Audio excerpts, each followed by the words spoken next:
Hey everyone, welcome to another installment of Harry Potter Theory.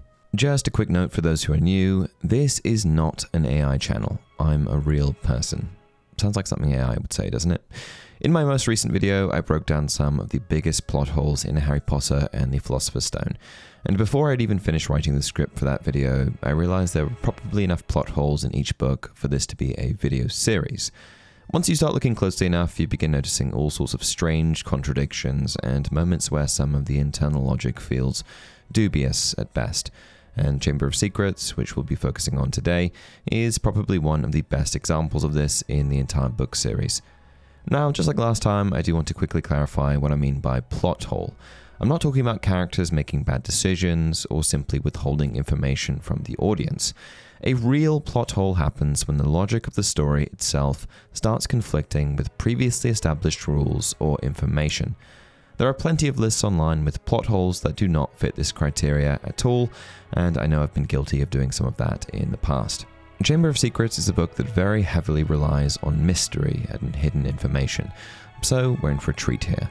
Let's dive into it. Myrtle's death. When the Chamber of Secrets was opened during Tom Riddle's time at Hogwarts, Myrtle Warren was the student who died in the attack. But interestingly, after her death, she didn't move on to the afterlife. Instead, she remained at Hogwarts as a ghost for the next 50 years, haunting the very same bathroom where she was killed. Staying in the realm of the living as a ghost is common for those who still feel they have unfinished business, and I suspect Myrtle's may be that no one figured out how she died, at least not properly. So the obvious question here is, why didn't anyone ask Myrtle about it? She wasn't some forgotten victim buried in the school archive somewhere.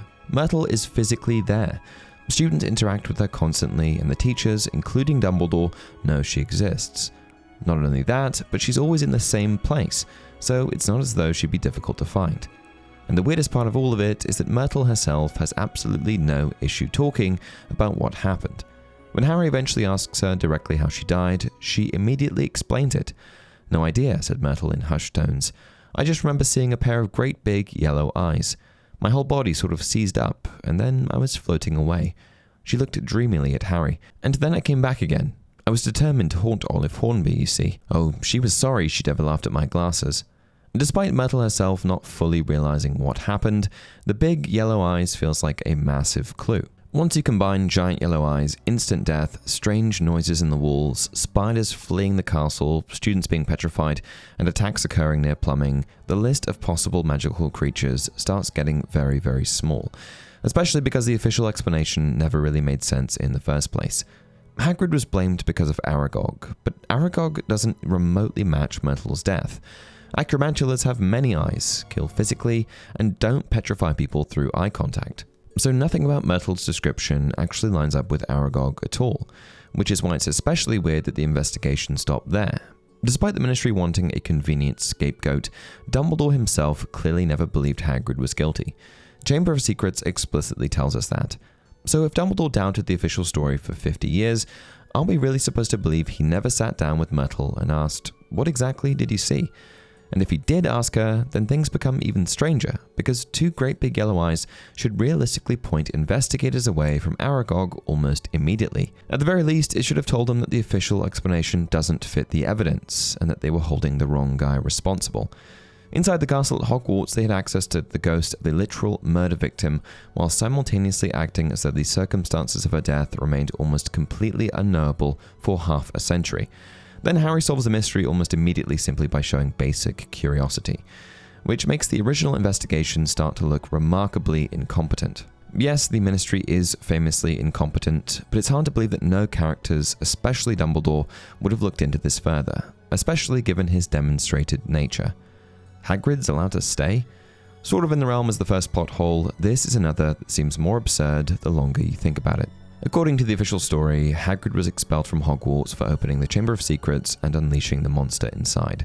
A student died and Hagrid was blamed. That was the accepted version of events for the next 50 years, and as punishment his wand was snapped, he was expelled, and the case was considered closed. But despite all of that, Hagrid was then immediately allowed to remain at Hogwarts. Not just as some nearby resident, not just as someone quietly protected by Dumbledore behind the scenes. No, Hagrid literally becomes a member of staff at the very school where he was believed to have caused the death of a student. And when you phrase it so plainly, the whole thing starts to sound unbelievable. And what makes this even harder to reconcile is that later in the series, the reaction is very different when it becomes public that Lupin is a werewolf. In fact, he resigns almost immediately because he knows parents will never accept it. Lupin also hadn't even done anything wrong. So Hogwarts apparently couldn't keep a brilliant defense against the dark arts teacher once parents learned he was a werewolf, but it could keep Hagrid on the grounds for 50 years after he was officially blamed for opening the Chamber of Secrets and causing a student's death. As far as the public is concerned, Hagrid was the student responsible for unleashing a deadly creature inside Hogwarts. Parents would have known this. The ministry would have known this, the school governors would have known this, teachers would have known this, and yet apparently everybody was perfectly comfortable allowing him to continue living on school grounds for the next several decades. And it gets even stranger when you remember what his actual job is: Keeper of Keys and Grounds. The man accused of secretly opening the Chamber of Secrets and unleashing a hidden monster is then placed in charge of opening, locking, and maintaining access around the castle. It feels like Rowling accidentally assigned him the worst possible job title under these circumstances. Now, to be fair, there is a reasonable explanation for part of this. Dumbledore very clearly believed Hagrid was innocent from the beginning. In Chamber of Secrets, Tom Riddle even says that Dumbledore never trusted that Hagrid was guilty. And it absolutely sounds like something Dumbledore would do, stepping in to protect somebody he believed had been falsely accused. But the problem is that Dumbledore wasn't headmaster at the time. Armando Dippet was, meaning Hogwarts itself officially accepted that Hagrid was responsible. Otherwise, why expel him at all? Why allow the blame to settle on him for half a century? And if the school leadership believed he was guilty enough to expel, then why was he apparently not considered dangerous enough to remove from the school entirely? All of this feels a bit difficult to reconcile under the story's own logic, at least to me. Ron's wand. The next issue with Chamber of Secrets actually revolves around Ron's wand, more specifically, where it came from in the first place.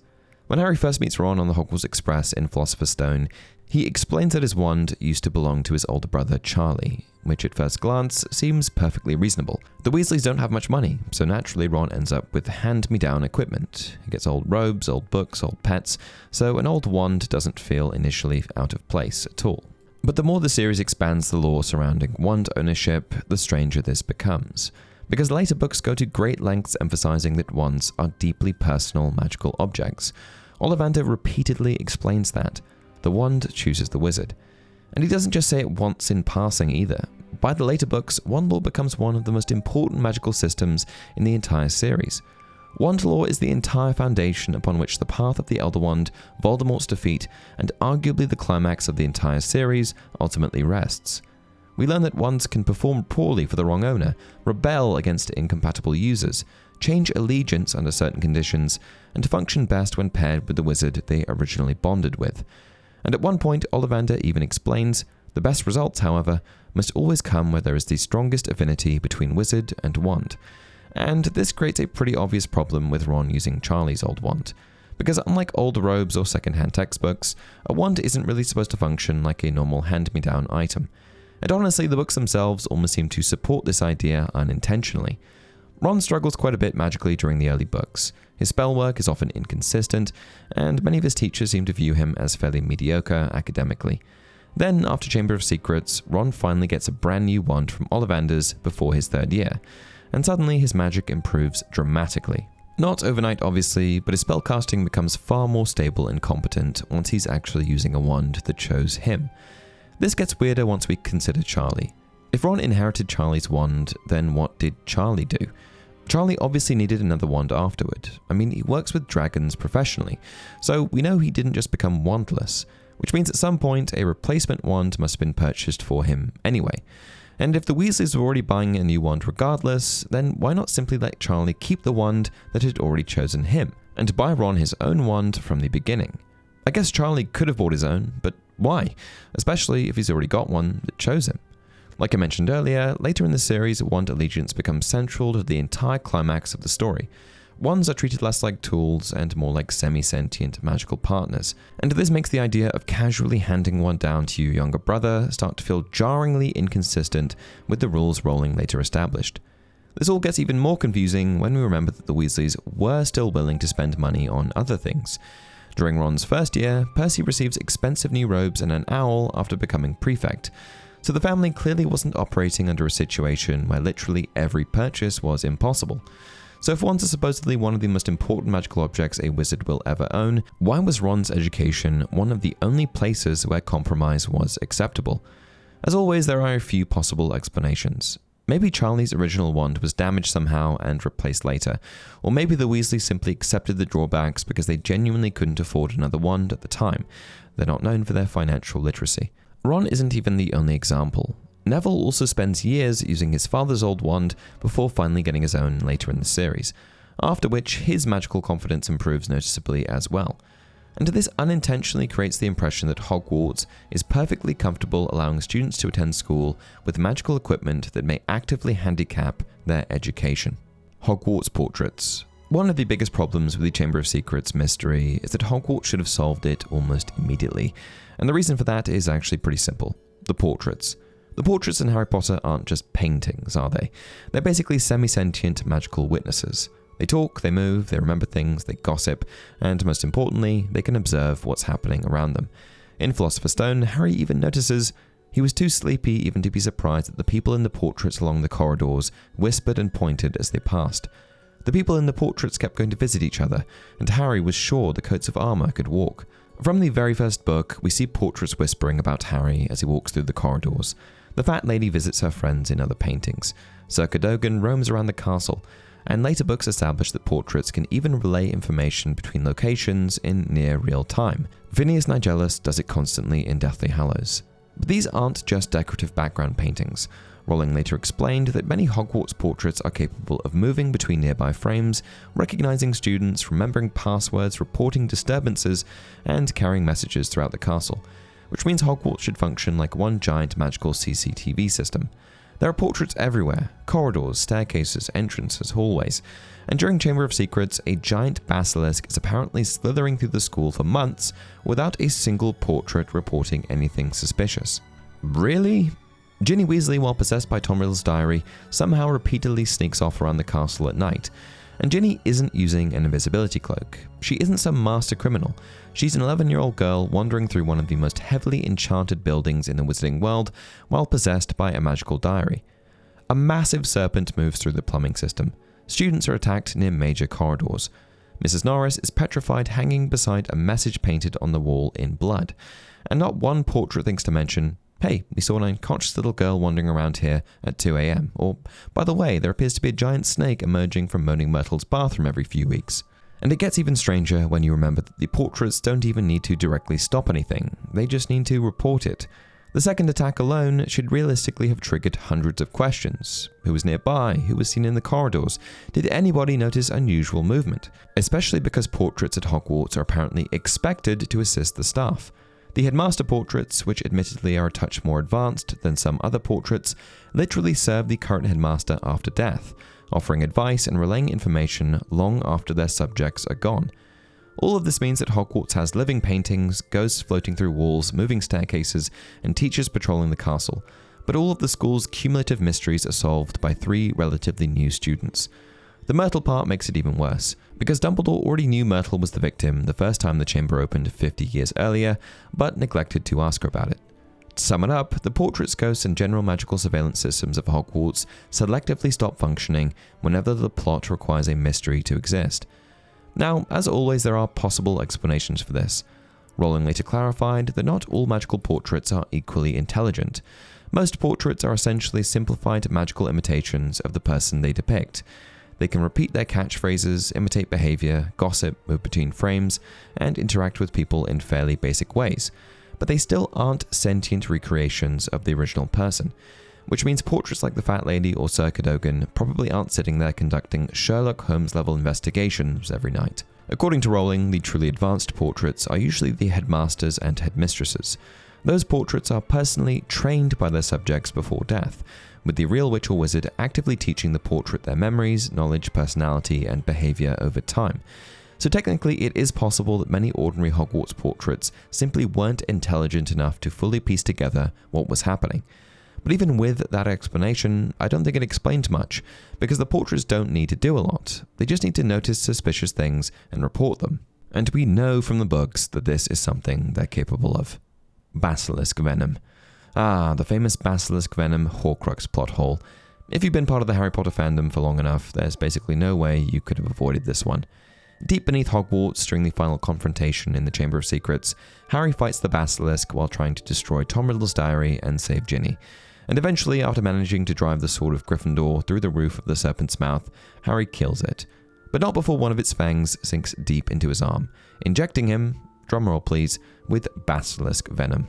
Harry immediately begins weakening. His vision blurs, he collapses beside the diary, and when he pulls the fang from his arm, he can literally feel the poison spreading through his body. The only reason Harry survives at all is because Fawkes arrives just in time and heals the wound with Phoenix Tears. Awfully convenient. Now, at the time, in Chamber of Secrets alone, this works perfectly, there's no issue. But a big problem arises once the series properly introduces Horcruxes and how they work, specifically how they are destroyed. Later in the series, we learn that Basilisk venom is one of the very few substances capable of destroying a Horcrux.